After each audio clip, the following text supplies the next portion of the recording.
53 were Asian names, 50 of the 53 were Muslim names, the vast majority were British Pakistani. This was a process being repeated. It was happening in Birmingham, it was happening in Bradford, it was happening in Manchester, it was happening in Burnley. How had this pattern developed? How had it developed, apparently completely unseen by the authorities? How come every single aspect of the British establishment treated every single case that had cropped up as an isolated one-off case with no pattern whatsoever to any of the other cases that were so similar?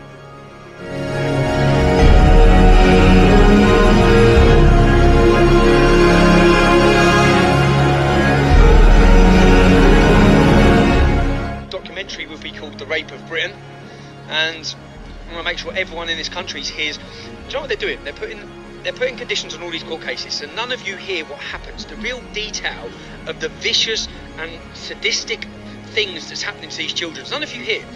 Everything that we're being told, everything that we think we know, is not the truth. When they're allowed to report it, one day's news. One day's news. The things that I was hearing were incredible. That men could do this to young girls. And that we're going to let the world know the details. We're going to find the people who let it happen.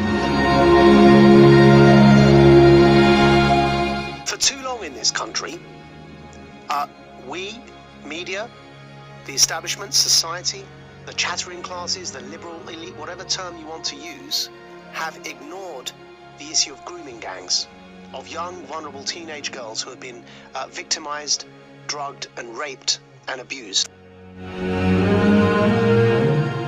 I believe that Telford is the beginning of the most explosive documentary that I think we'll ever see. When it comes to kids, it doesn't get much deeper. I watched the life, the soul, drain out of that 17-year-old girl. What I mean by that is no one else in the room was looking at her apart from me. And I could see in her eyes went red. Tears started going down her face. Her mouth started jittering, where you could tell that this girl was thinking about what these men had done to her. They took her to a derelict house in the middle of nowhere, with no lights, no windows. The only thing that was in that house was a mattress on the floor. They kept her in there for hours.